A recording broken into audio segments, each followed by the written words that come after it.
welcome to the Western Standards Pipeline. This is our weekly live show. We do it every Wednesday at noon.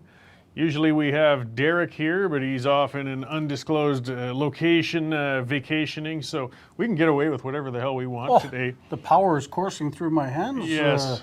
Let him go somewhere and catch fish as long as he's happy. Yeah, that's right. We'll do our thing. Unrestrained. This will be our way to test to know if he's actually been cheating on his vacation and looking at Western Standard things while he's here. Exactly. Because we'll be all getting the emails within about 10 or 20 minutes now. So yes, today I've got, in replacement of Derek to keep that trio going up here, our intrepid reporter Jackie Conroy. Thanks for joining us today. Thank you for having me. And as usual, we have our news editor Dave Naylor here. Good to be here, Cory. And yeah, we got a good show lined up today. So, I mean, again, we got to start with the nuts and bolts and what's important.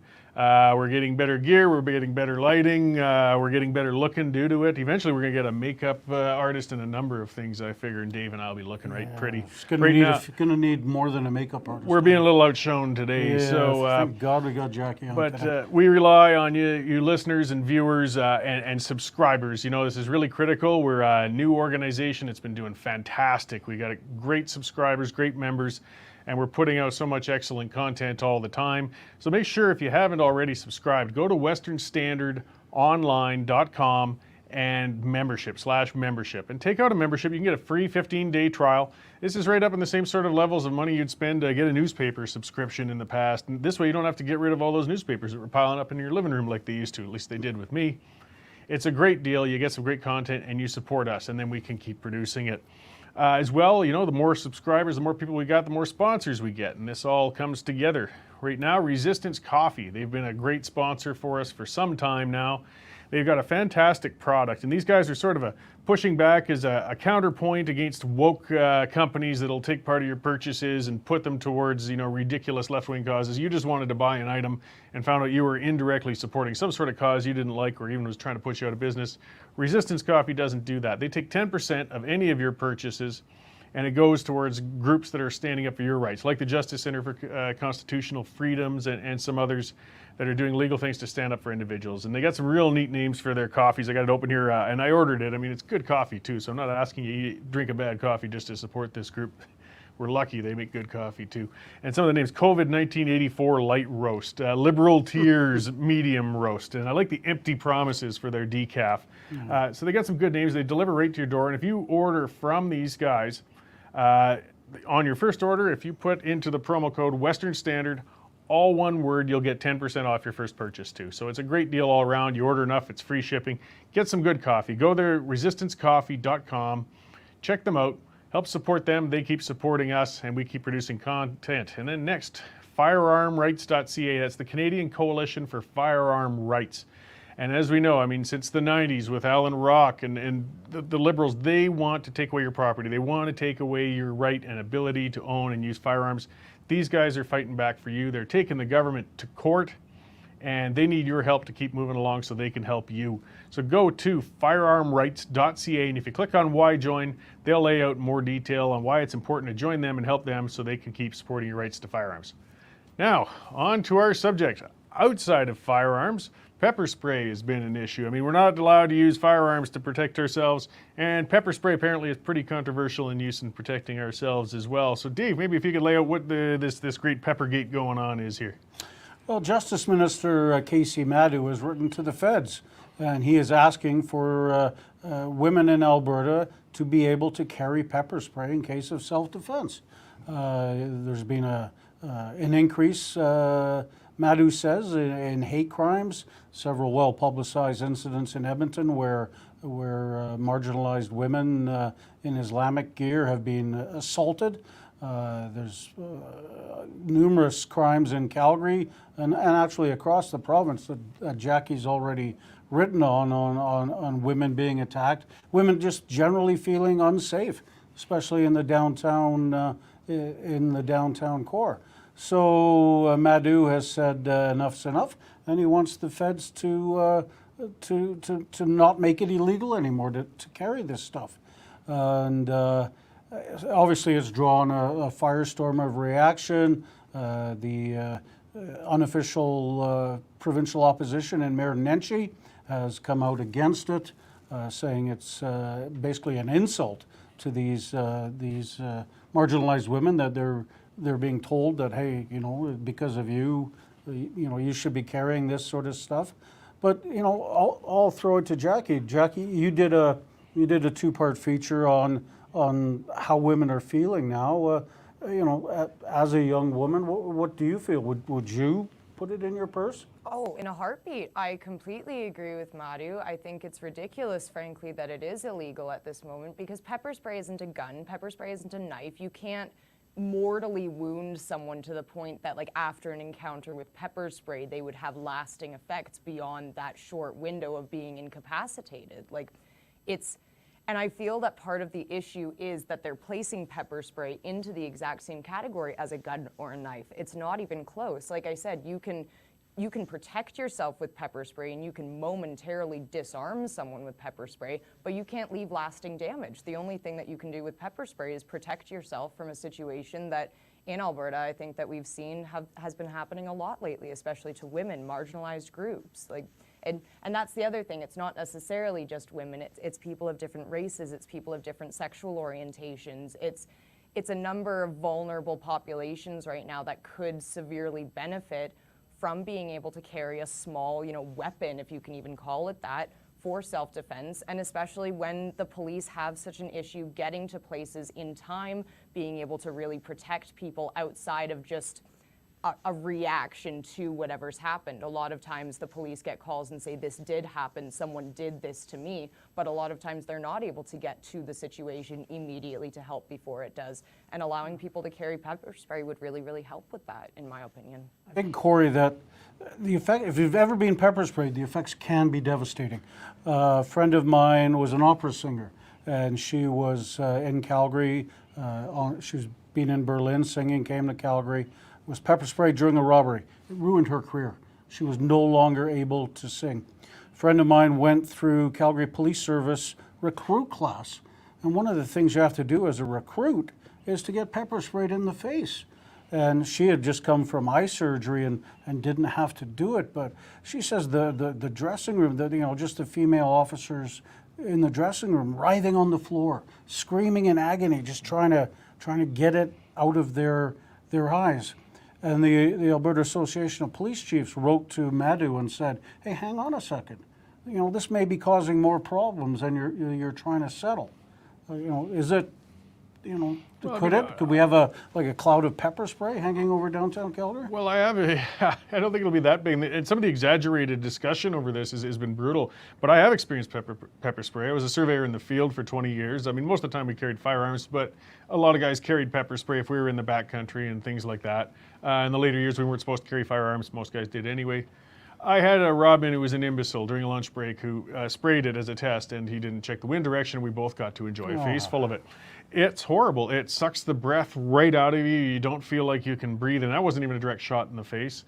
And people, I guess, with pre-existing conditions, yeah, they could get some longer-term harm. So it's not necessarily totally harmless, but it's very likely just going to make them very uncomfortable for a bit, and they will be better later on.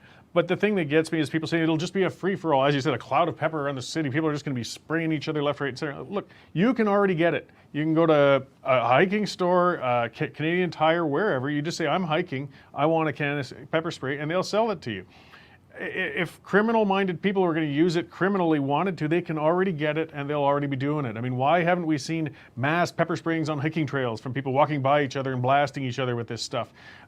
Yeah, there's going to be some irresponsible users, but that's the reality with everything. And as it was also said, it's not necessarily, it should be just women or vulnerable people. I mean, I'm a ugly, middle-sized, middle-aged man, but there's been times on that LRT we've written about that. You know, when we come down to this office, there are some very aggressive, discomforting, addicted people around, and I might feel a little more comfortable if I had something like a pepper spray. Or what if it became a physical altercation? What would be worse, if I beat some addict half to death, or if you got a face full of pepper spray? I mean, it's not necessarily all that bad. I think it's an issue worth looking into and examining. Do you think, Jackie, it could be a case of where people may be whipping out the pepper spray too quickly? You know, if you feel, oh, geez, that guy's looking at me the wrong way, and give him a blast, you know, I think that's a concern some people have. I think for sure it's not necessarily an unfounded risk that you would be taking by allowing the public to carry it, but I think that that would be the case with anything. Like, it's legal to carry not a switchblade, but a knife. I think that's about like 3 inches worth. And that's completely legal. And, you know, we don't necessarily see people, you know, going around with knives trying to get anyone that gives them a dirty look or anything. So I do think it's a large part of personal judgment, but I think a lot of Albertans would have that personal judgment to use some common sense.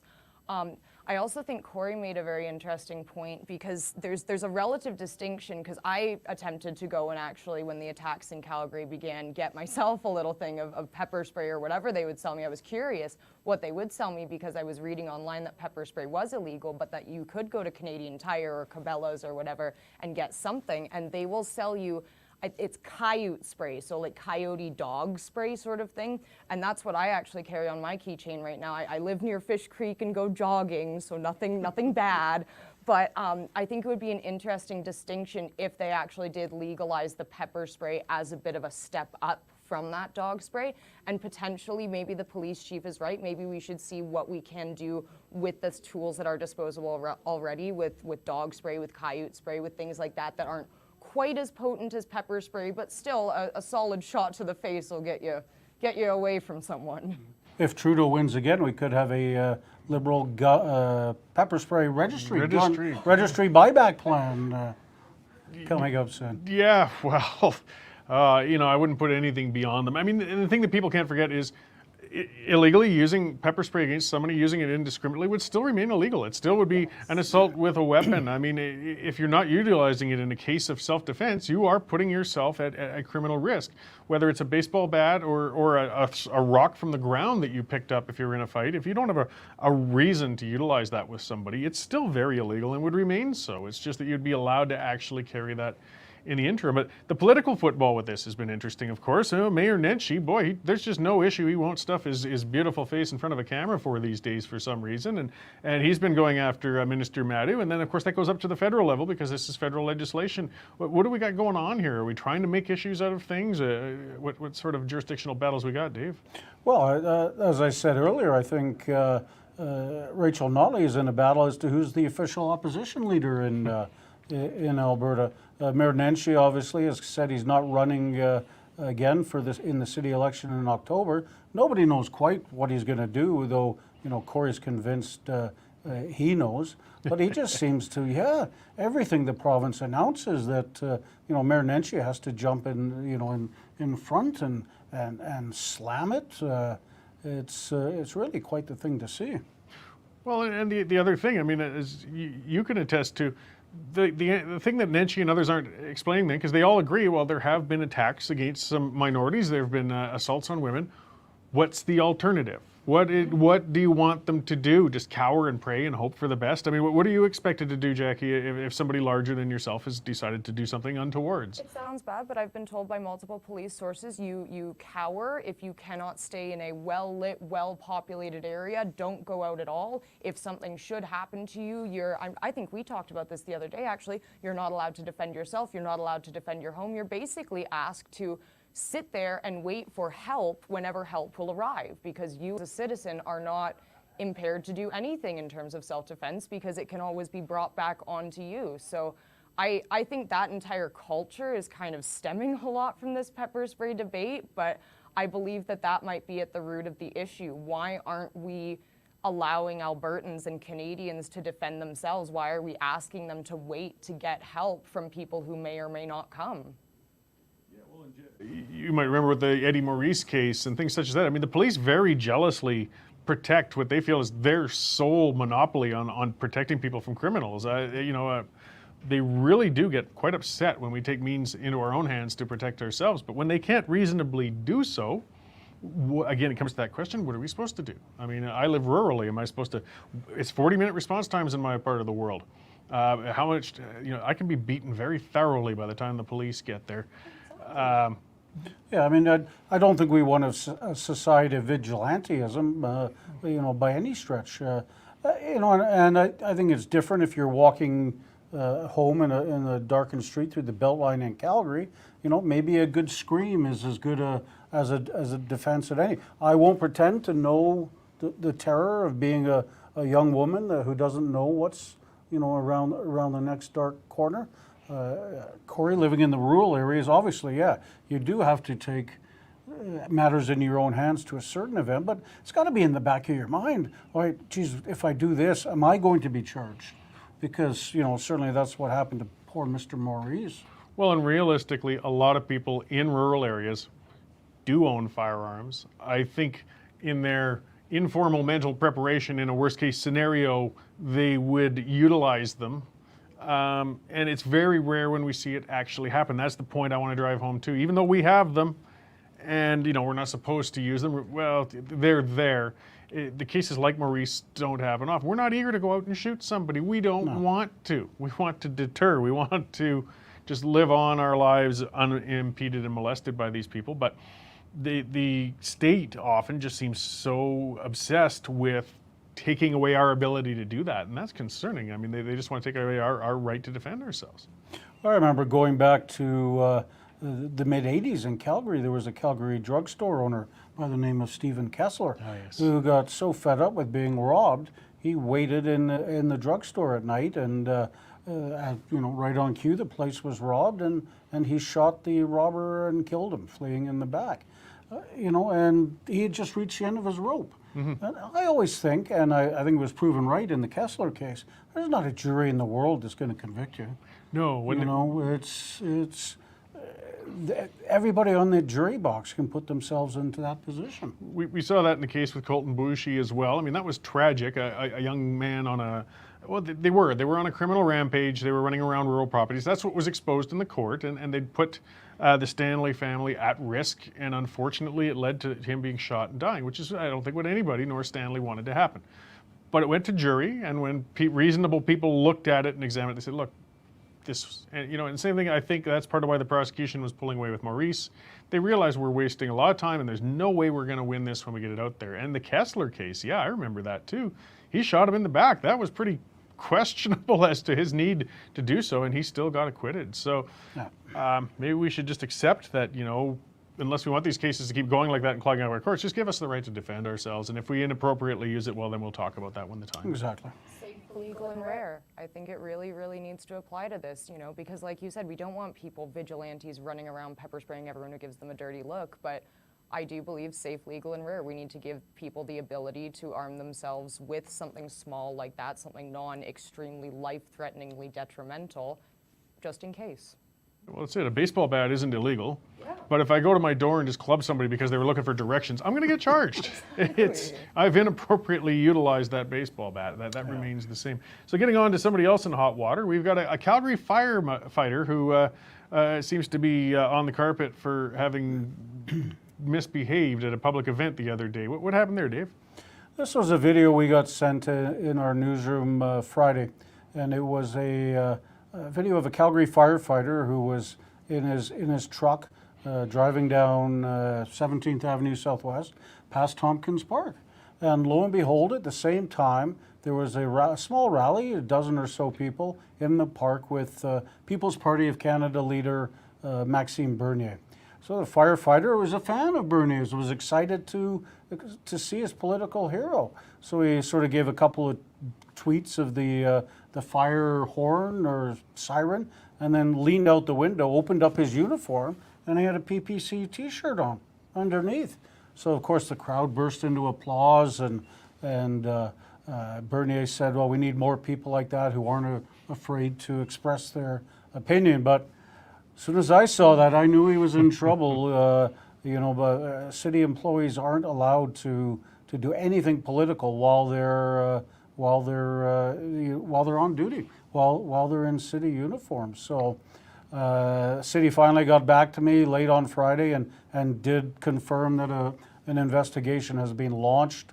I didn't want to get the firefighter into trouble, but you knew it was coming one way or the other because the video was out there, and Mad Max had actually tweeted it himself.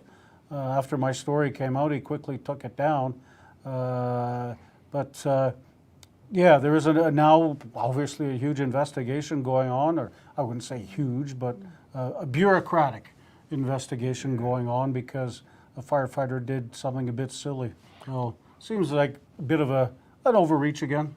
Well, we've got a. Do we have a clip of that handy? Here we go. Let folks see for themselves before we.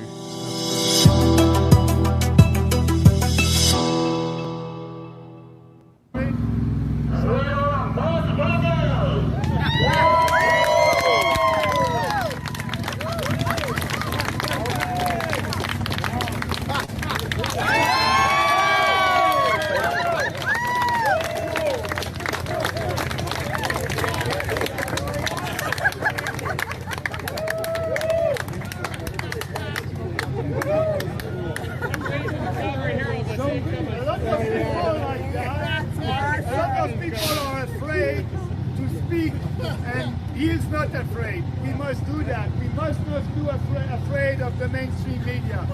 What is the goal? What is the goal if we have the best ideas?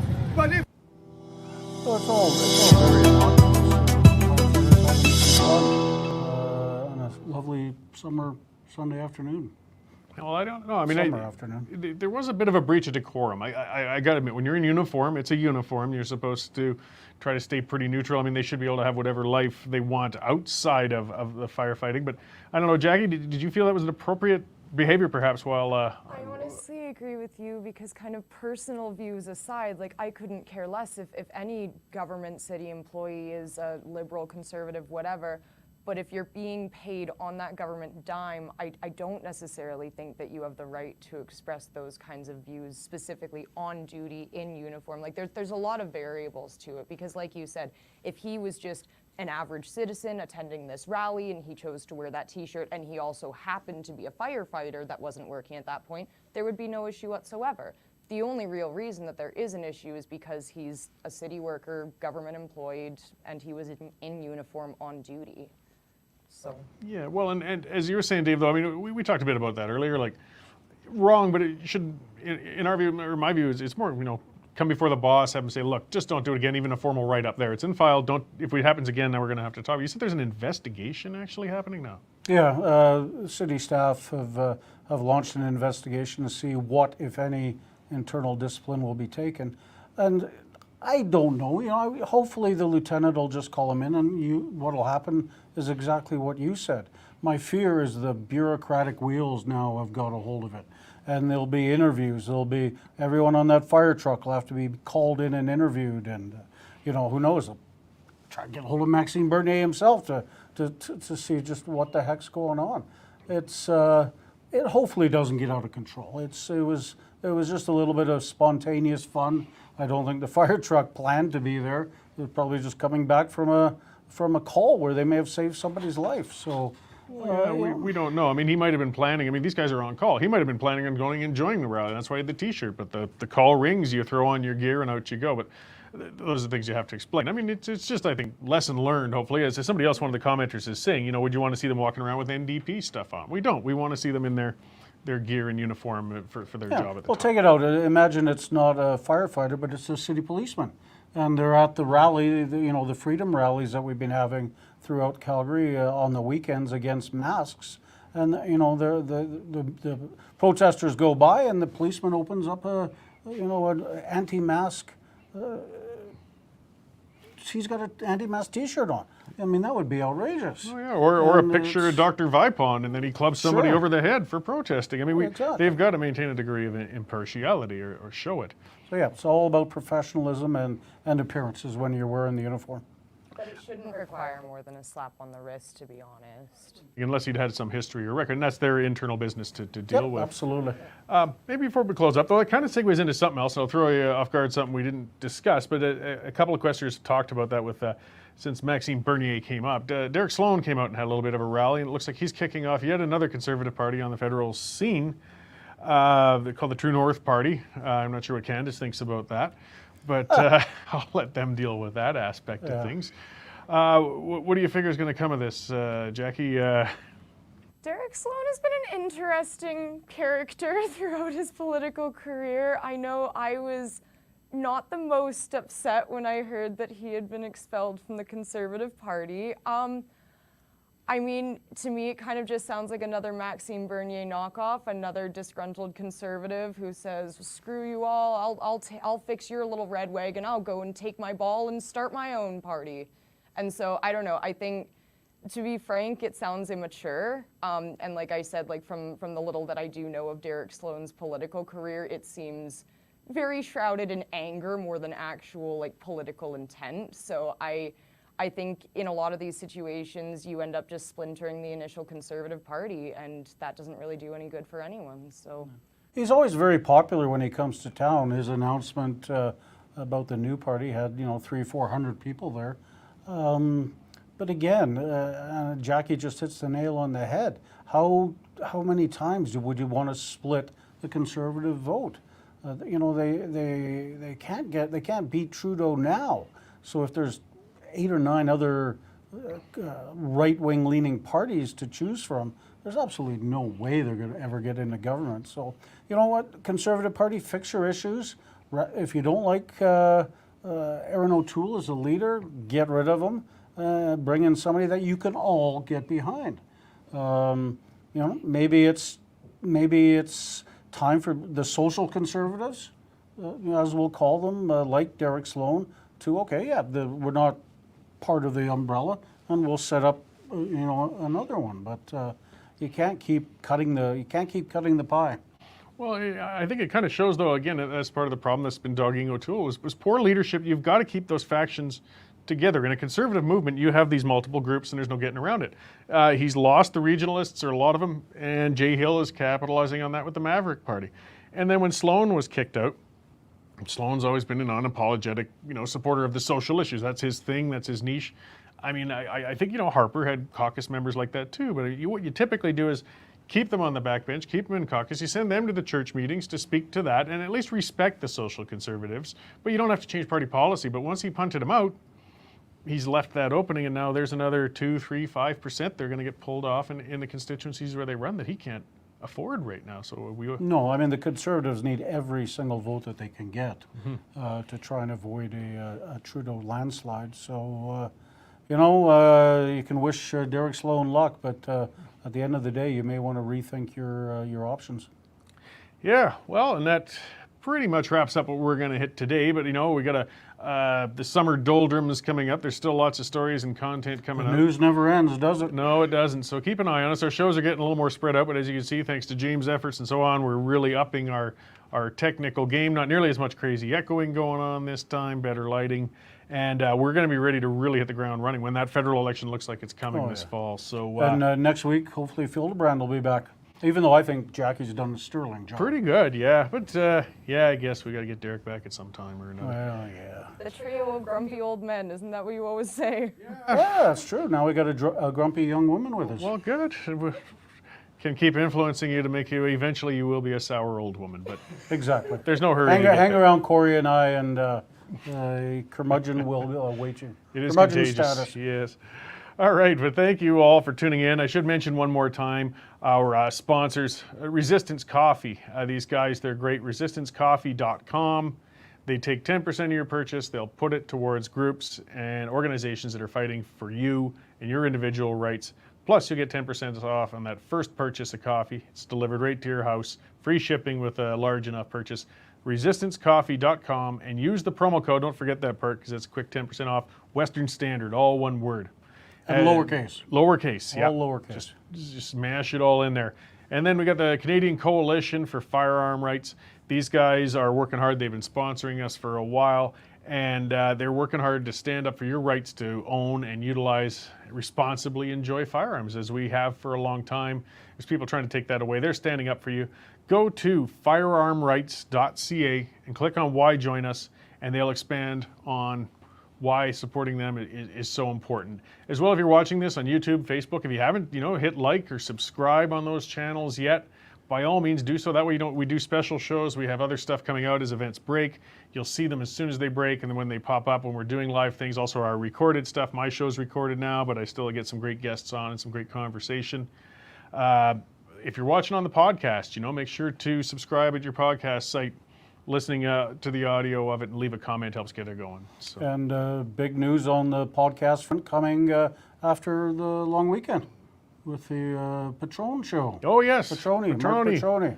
Yes, I've gotten to that. Mark Petroni is coming on. He's going to be regularly doing it. You might have seen him on my show a number of times. I've had him on as a guest. He's off and on with Clinton. He's out of Mississauga on Saga 960, and he is lively. He's always fun when he comes on. I'm looking forward to that show. That's going to be some great stuff. Does a great job. Yeah. So tune in here then. And for now, thank you all for joining us today, and we will see you next week.